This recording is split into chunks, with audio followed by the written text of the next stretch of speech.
तुमको प्रणाम। हे सद्गुरु तुमको प्रणाम। सत्य सत्य तुमको प्रणाम।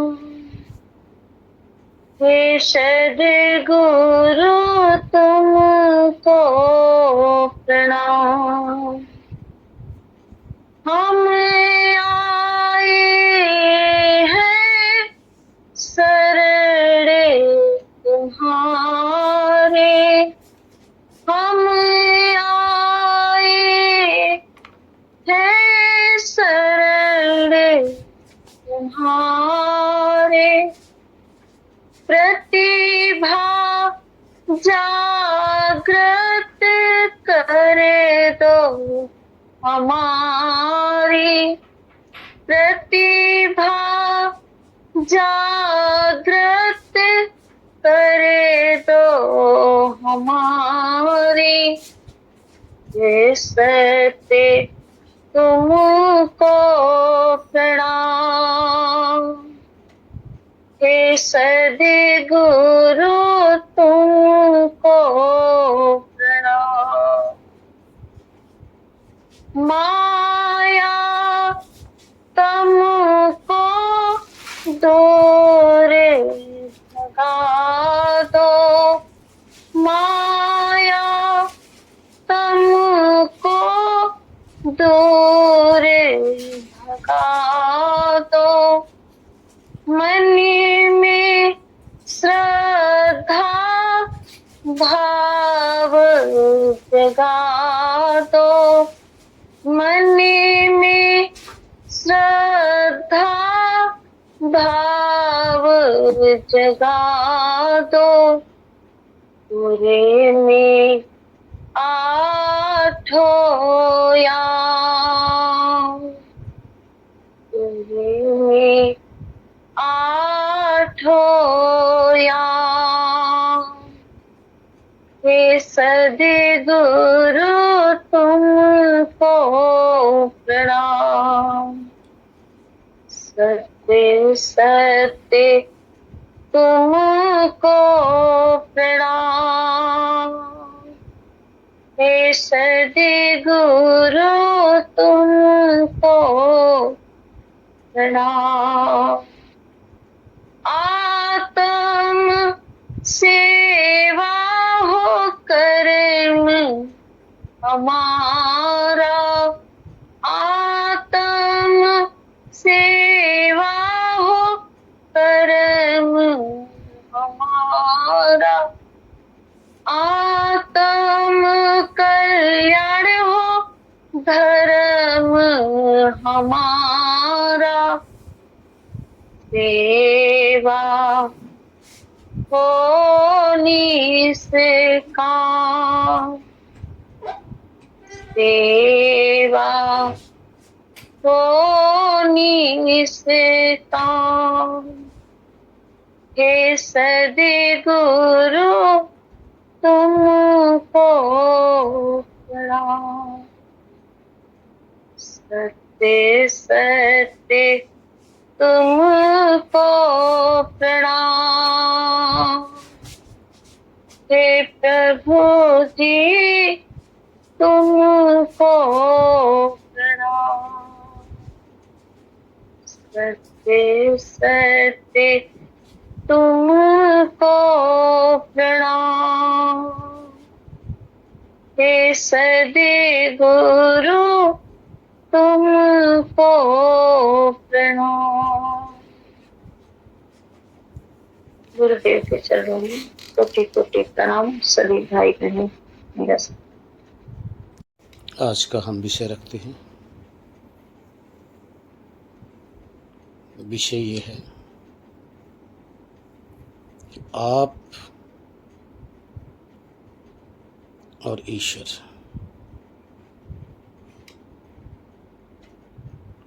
दोनों में क्या भेद है।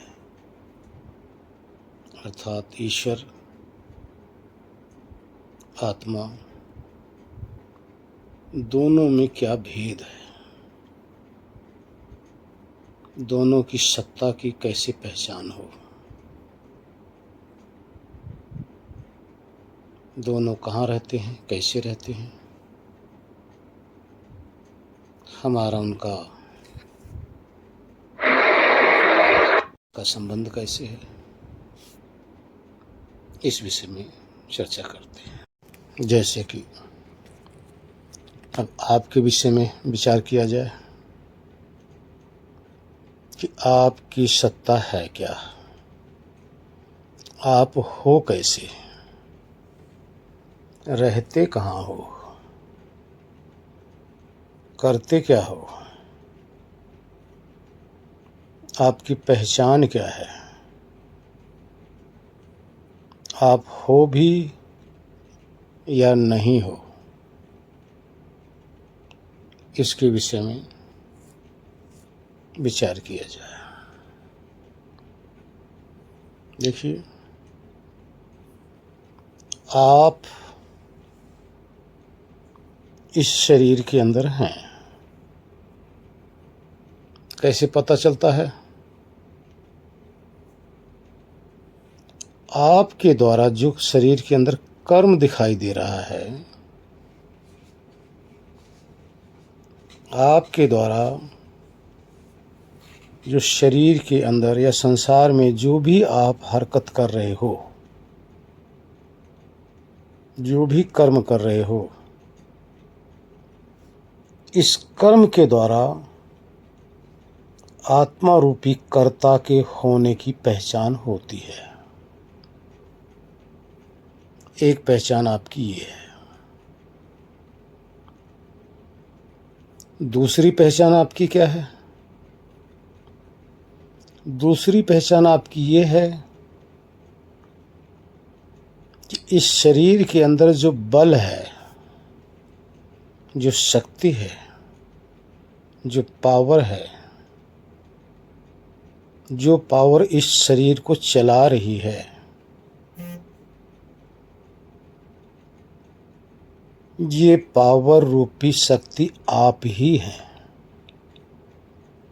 अगर ये पावर ना हो, ये शक्ति ना हो, तो ये शरीर चलने फिरने में असमर्थ है। कभी आप लोग देख लिया करो, जब इसके अंदर ये शक्ति नहीं रहती तो शरीर लाश कही जाती है। जब ये शक्ति रहती है तो जीवित कही जाती है। शक्ति जब रहती है तो कर्म होता है। कर्म होता है तो वो शक्ति ज्ञान भी करती रहती है। अर्थात आपकी 3 प्रकार से पहचान होती है। किस रूप में? क्रिया रूप में। क्रिया करने के नाते आप कर्ता कहलाते हैं। पावर हैं, शक्ति हैं आप, ये सबको दिखाई देती है, सबके अनुभव में आती है। आप जानते रहते हो, आपके सानिध्य में जो कुछ भी आता है आप जानते रहते हो, इसलिए आप ज्ञान स्वरूप कहलाते हो। तो आप कैसे हो? एक तो ज्ञान स्वरूप हो, दूसरा शक्ति स्वरूप हो, तीसरा कर्ता हो। 3 प्रकार से आपकी पहचान होती है। अगर ये तीनों चीज ना हो तो आपकी पहचान समाप्त। फिर आपकी ये लाश पड़ी रह जाएगी। फिर ये नहीं कहा जाएगा कि आप हैं, इतना ही कहा जाएगा कि फला नाम के थे और मर गए। ये 3 प्रकार की शक्ति, क्रिया, ज्ञान आपका अपना है, जो बाहर सबको दिखाई देता है और सब में है। अब आगे आइए, परमात्मा क्या है, ये तो आपकी बात हो गई। अब ईश्वर क्या? आप जो कुछ भी क्रिया कर रहे हैं, आपकी जो शक्ति है इस शरीर के अंदर दिखाई दे रही है। आपका ज्ञान इस शरीर में ही दिखाई दे रहा है। आपके द्वारा जो भी कर्म हो रहा है शरीर के द्वारा ही हो रहा है। इससे परे आपका न तो ज्ञान है, न आपकी शक्ति है, न आपकी क्रिया है। जिस देह में हो उसी देह के अंदर तीनों चीज का अनुभव हो रहा है। इसलिए आप एक चेतन नाम से आपको पुकारा जाता है, आपको बताया जाता है कि आप ही आत्मा हैं। आप जान रहे हैं, क्रिया कर रहे हैं, शक्ति है, इसी को आत्मा कहते हैं। कोई इसी को जीवात्मा कह लेता है, कोई इसी को जीव कह लेता है। लेकिन ध्यान रहे, ये एक सीमित शक्ति है, ये असीमित नहीं है। ये शक्ति सिर्फ शरीर तक सीमित है। ज्ञान आपका कितना है? थोड़ा ज्ञान है। थोड़ा ज्ञान के नाते आप थोड़ा ही जान पाते हो। थोड़ी शक्ति के कारण से आप थोड़ा ही, आपके अंदर पावर है, थोड़ी ही क्रिया आप कर पाते हो, अधिक नहीं। थोड़ी कहाँ, सिर्फ शरीर तक सीमित है। ज्ञान भी थोड़ा ही है, शक्ति भी थोड़ी है। इसलिए आपको अल्पज्ञ कहा जाता है, अल्प शक्ति कहा जाता है, अल्प क्रिया करने वाला आपको कहा जाता है। इसलिए आप कर्ता कहलाते हो। ये तो आपका स्वरूप है जो बाहर आपके द्वारा प्रकट होता है। लेकिन आप रहते कहाँ हो, ये दूसरे को दिखाई नहीं देता। आप खुद भी नहीं देख पाते हो कि हम कहाँ हैं, लेकिन आप अपने आप को संबोधित करते रहते हो, अपने आप को बताते रहते हो कि मैं हूँ। ये जो मैं हूँ, यही आपके अपने अस्तित्व का अनुभव है। आपको भी अनुभव है और दूसरे को भी अनुभव हो रहा है। जो मैं रूप से कह रहा है, यही आत्मा है। ये देह नहीं, देह से परे है। ये इंद्रिय नहीं, इंद्रिय से परे है। क्योंकि मैं हूँ रूप से, ये ज्ञान स्वरूप है। शरीर के अंदर किसी भाग में ज्ञान नहीं है। ये जो मैं रूप से जो अपने आप को कहता है, यही ज्ञान स्वरूप है। अब इसी की खोज करनी है। एक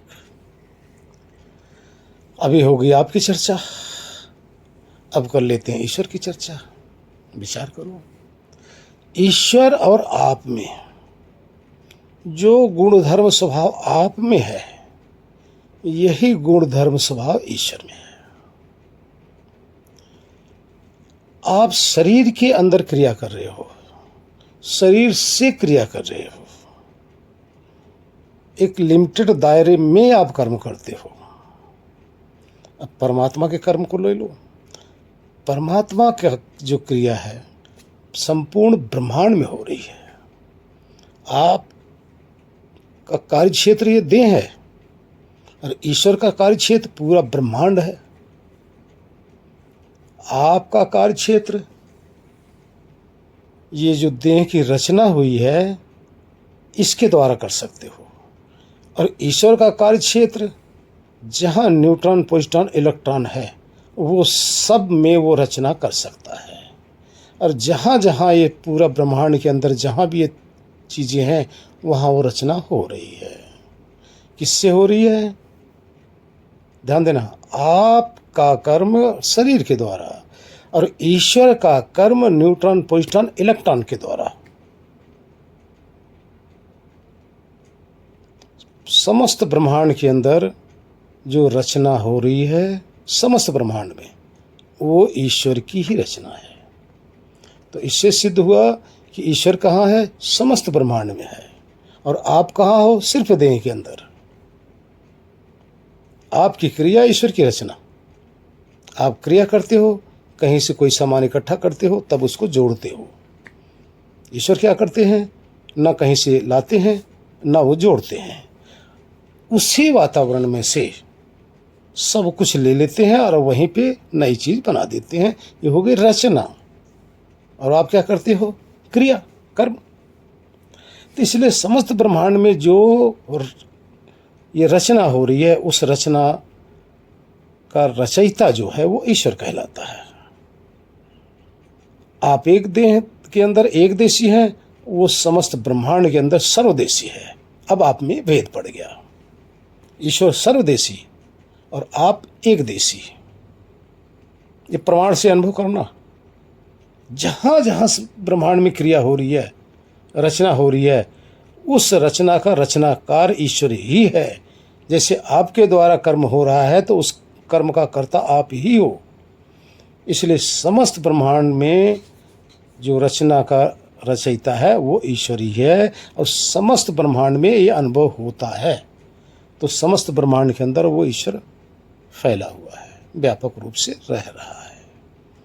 आपके और ईश्वर में एक भेद, ये समानता पाई गई। क्योंकि दूसरा, आप अल्प शक्तिवान हैं, अल्प शक्ति, थोड़ी शक्ति रखने वाले हैं।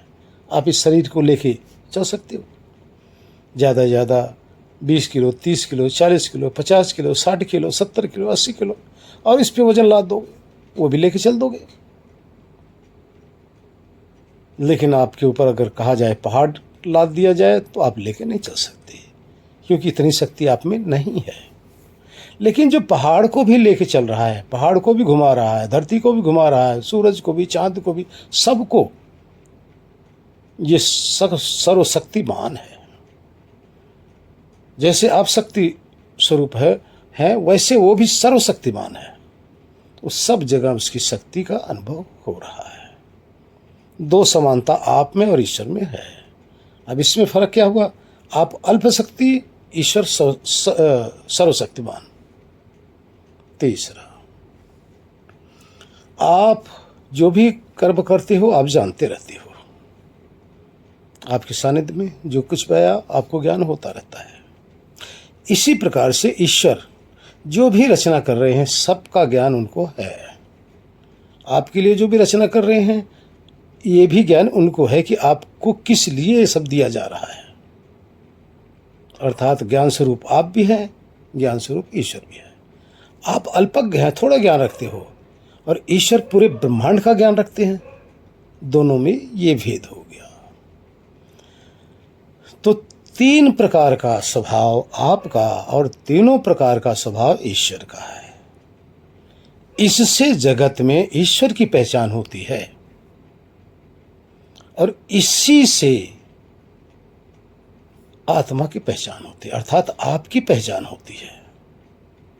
अगर आप कह दो ईश्वर की पहचान नहीं हो, कही ईश्वर की से क्या पहचान हो, तो प्रकृति का है, तो आपकी भी पहचान नहीं हो सकती फिर, क्योंकि जो कुछ क्रिया हो रही है शरीर में हो रही है, फिर तो आपको क्यों पहचाना जाए, फिर आपका महत्व क्या रह गया।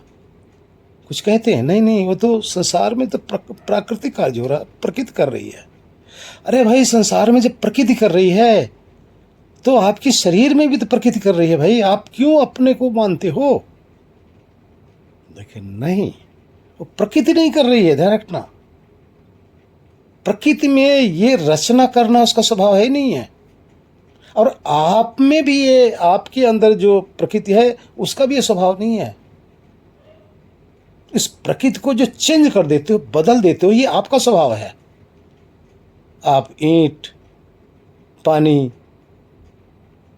सरिया, सीमेंट आदि लाकर एक मकान खड़ा कर देते हो, ये प्रकृति का स्वभाव नहीं है। उस प्रकृति को आप चेंज कर रहे हो, बदल दे रहे हो। आप लकड़ी लाकर फर्नीचर बना देते हो, ये प्रकृति का स्वभाव नहीं है, ये आपका स्वभाव है, आपके ज्ञान के अनुरूप चल रहा है। इसी तरह से परमात्मा मिट्टी को लेकर, पानी को लेकर आपके शरीर को बना देते हैं। ये प्रकृति का स्वभाव नहीं, ये ईश्वर का स्वभाव है। परमात्मा इसी प्रकृति के पदार्थ को लेकर आपके लिए फल, अन्न, जल, दूध आदि सब बना देते हैं। ये प्रकृति का स्वभाव नहीं है, ये परमात्मा का स्वभाव है। जो कहते हैं कि नहीं प्रकृति का है, नहीं, गलत है। अगर प्रकृति का ही स्वभाव है तो आप ईंटा रख दो, सरिया रख दो, सीमेंट रख दो, बालू रख दो, सब कुछ रख दो, मकान बन जाएगा? नहीं हो सकता। अगर प्रकृति का ही स्वभाव है तो आप आटा रख दो, पानी रख दो एक साइड में, गैस भी है, रोटी बन जाएगी? नहीं बन सकती। सब्जी रख दिए, तेल रख दिए, मसाला रख दिए, आपकी सब्जी तैयार नहीं हो पाएगी, क्योंकि उसका स्वभाव नहीं है। ये आपका स्वभाव है, आपके ज्ञान के अनुरूप हो रहा है। इसी तरह से ये जो परिवर्तन किया जा रहा है, ये ज्ञान रूपी सत्ता के द्वारा परिवर्तन किया जा रहा है। इसी तरह से आप भी हैं, इसी तरह से ईश्वर भी है। ये 3 प्रकार का स्वभाव आप में और ईश्वर के अंदर मेल खाता है। इसी का नाम चेतन है। ये तीनों स्वभाव सब जगह दिखाई देता, सबको दिखाई देता है, सबके अनुभव में आता है, किसी से छुपा नहीं है। कोई इसको स्वीकार करता है, कोई नहीं स्वीकार करता। फर्क इतना है, एक गिलास में पानी रख दो, आधे गिलास पानी रख दो, कोई कहता आधी गिलास खाली है, कोई कहता आधी गिलास भरा है। फर्क इतना ही तो है। क्यों? कि प्राकृतिक पदार्थ रख दो और बना तो उसी से है। मकान तो आपका ईंट, सीमेंट, सरिया से ही बना है। तो कोई कहता है कि नहीं उससे बना है, बिल्कुल वो भी बात सही है, लेकिन वो स्वतः इस कार्य रूप में प्रकट हो जाए, ये उनका स्वभाव है ही नहीं। इसलिए स्वभाव को पहचानो। इस स्वभाव के अनुरूप ही तो आप किसी को पहचान रहे हो मेरे भाई। मैं सबके लिए कह रहा हूं। जिधर आप देखते हो, कैसे किसी को जीवित रूप में पहचान रहे हो? कैसे पहचान रहे हो? आपके पास यही तो कसौटी है, और यही कसौटी अगर हम आपको अब बता रहे हैं तो आप मानोगे नहीं, और इसी कसौटी से आप सबको पहचानते भी हो वहां। लेकिन हम आपको कहेंगे कि इसी का आत्मा कहते हैं, तब आप नहीं मानोगे, क्योंकि आपका हठ आ जाएगा, आपका दुराग्रह आ जाएगा, आपका अज्ञान आ जाएगा। इसी तरह से ईश्वर को भी पहचानो। ईश्वर को पहचानने में लोगों को दुराग्रह आ जाता है, हठ आ जाता है, अज्ञान आ जाता है, उनकी मान्यताएं आ जाती हैं। जबकि जैसे आप वैसे ईश्वर।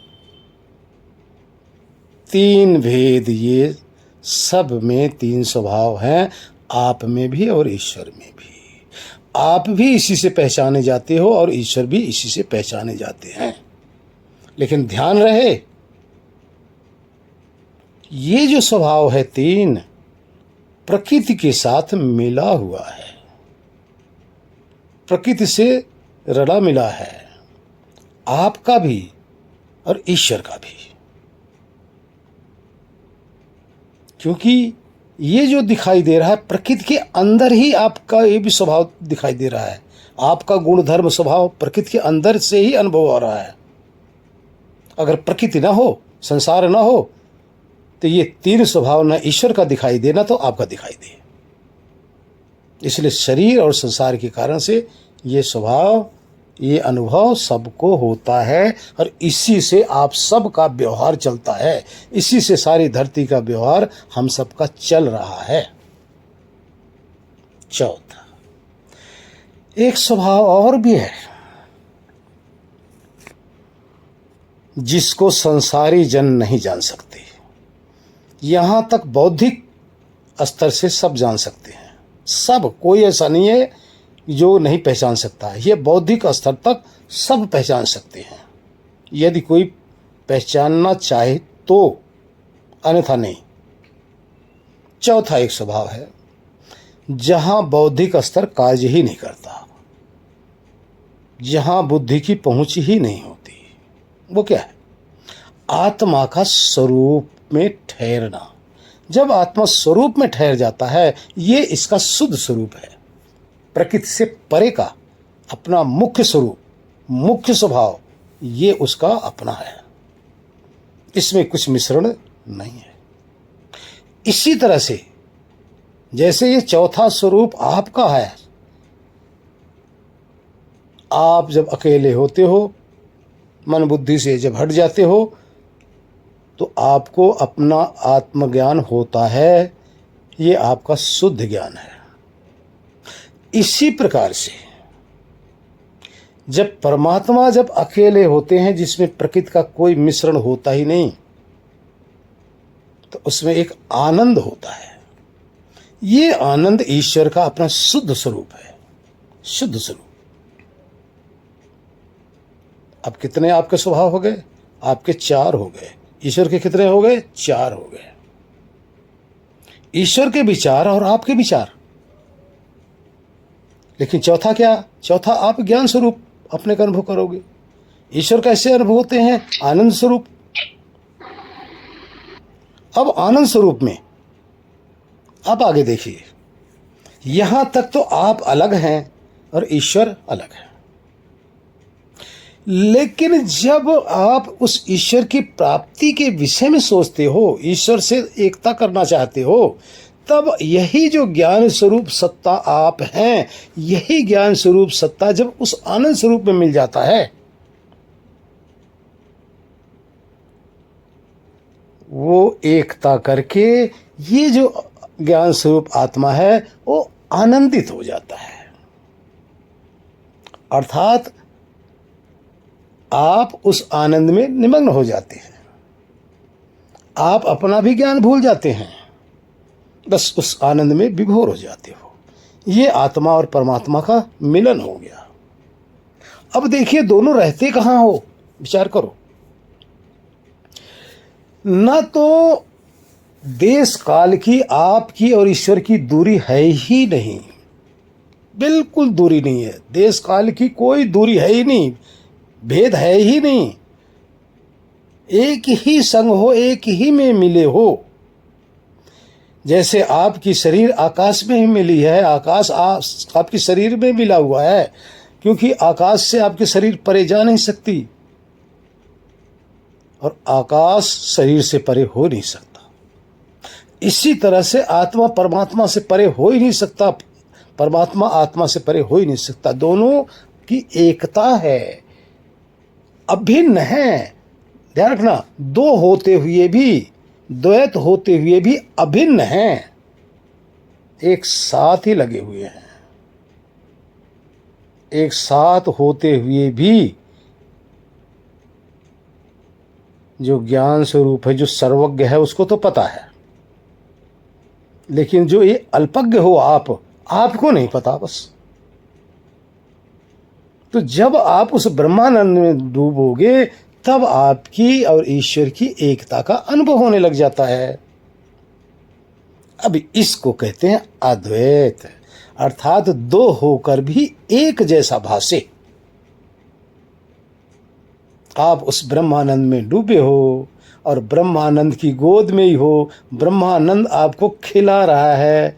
जैसे पिता और पुत्र, शिशु और पिता और माता, जैसे माता अपनी गोद में अपने स्तन से पुत्र को लगा रखी है और पुत्र तो उसी में मस्त हो रहा है। इसी तरह से उस ब्रह्मानंद में आप मस्त होते हो, तो वो माता, वो पिता आपको आनंद दे रहा है। ये एकता है। और यहाँ ईश्वर के पास से भी प्रकृति परे हो जाती है और आपके पास से भी प्रकृति परे हो जाती है। आप भी प्रकृति से पार हो चुके हो और ईश्वर भी यहाँ प्रकृति से पार है। ईश्वर भी अपने शुद्ध स्वरूप में है और आप भी अपने शुद्ध स्वरूप में हो, जहां लेस मात्र भी बंधन नाम की चीज नहीं है। इस बंधन से मुक्त होना, ये ही परम पद है। इसी पद की प्राप्ति के लिए इस धरती पर संत, महात्मा, ऋषि गण कितने आते हैं और इस पद की प्राप्ति करके उस परम धाम को चले जाते हैं। आपको भी यही करना है। आपके लिए भी ये सब बनाया गया है। एक होते हुए, एक संग होते हुए भी समझ नहीं पा रहे हो, तो यही समझना है भाई। चेतन तत्व का अधिष्ठान चेतन है और जड़ तत्व का अधिष्ठान जड़ है। समस्त जितना भी जड़ तत्व है, जैसे धूल है, हवा है, जितनी भी चीजें हैं, इन सब का अधिष्ठान आकाश है। आकाश जड़ स्वरूप है, ये चेतन को नहीं ठहरा सकती। तो चेतन का अधिष्ठान ईश्वर ही है। हम सब का अधिष्ठान ईश्वर है। ईश्वर में ही ठहरे हुए हैं, ईश्वर में ही ओतप्रोत है। चेतन को चेतन, जड़ को जड़। अब इसी आधार पर एक भजन को सुन लो, फिर ध्यान में बैठा जाए। भजन है, ध्यान रखो, ये सब जानने के लिए सहज नहीं है, सबके बस की बात नहीं कि इसको अपने आप समझ लोगे। इसलिए किसी ने कहा है, अगर है ज्ञान को पाना, आवाज कट रही, अगर है ज्ञान को पाना तो जा गुरु की शरण भाई। अगर है ज्ञान को पाना तो जा गुरु की शरण भाई। जटा सिर पे रखाने से, भस्म तन पर रमाने से। जटा सिर पे रखाने से, भस्म तन पर रमाने से। सदा फल मूल खाने से, कभी नहीं मुक्ति को पाई। सदा फल मूल खाने से, कभी नहीं मुक्ति को पाई। अगर है ज्ञान को पाना तो जा गुरु की शरण भाई। बने मूर्ति पुजारी है, तीर्थ यात्रा प्यारी है। बने मूर्ति पुजारी है, तीर्थ यात्रा प्यारी है। करे व्रत नेम भारी है, भरम मन का मिटे नाही। करे व्रत नेम भारी है, भरम मन का मिटे नाही। अगर है ज्ञान को पाना तो जा गुरु की शरण भाई। जटा सिर पे रखाने से, भस्म तन पर रमाने से। सदा फल मूल खाने से, कभी नहीं मुक्ति की को पाई। कोटि सूरज शशि तारा, करे प्रकाश मिल सारा। कोटि सूरज शशि तारा, करे प्रकाश मिल सारा। बिना गुरु घोर अंधियारा, न प्रभु का रूप दर्शाई। बिना गुरु घोर अंधियारा, न प्रभु का रूप दर्शाई। अगर है ज्ञान को पाना तो जा गुरु की शरण भाई। ईस सम जान गुरुदेवा, लगा तन मन करो सेवा। ईस सम जान गुरुदेवा, लगा तन मन करो सेवा। हो ब्रह्मा नंद मोक्ष पद मेवा, लिए भव बंध कट जाई। वो ब्रह्मा नंद मोक्ष पद मेवा, लिए भव बंध कट जाई। अगर है ज्ञान को पाना तो जा गुरु की शरण भाई, हो जा गुरु की शरण भाई, क्यों जो तू जा गुरु की शरण भाई। अगर है ज्ञान को पाना तो जा गुरु की शरण भाई। ओम शांति शांति शांति। ओम।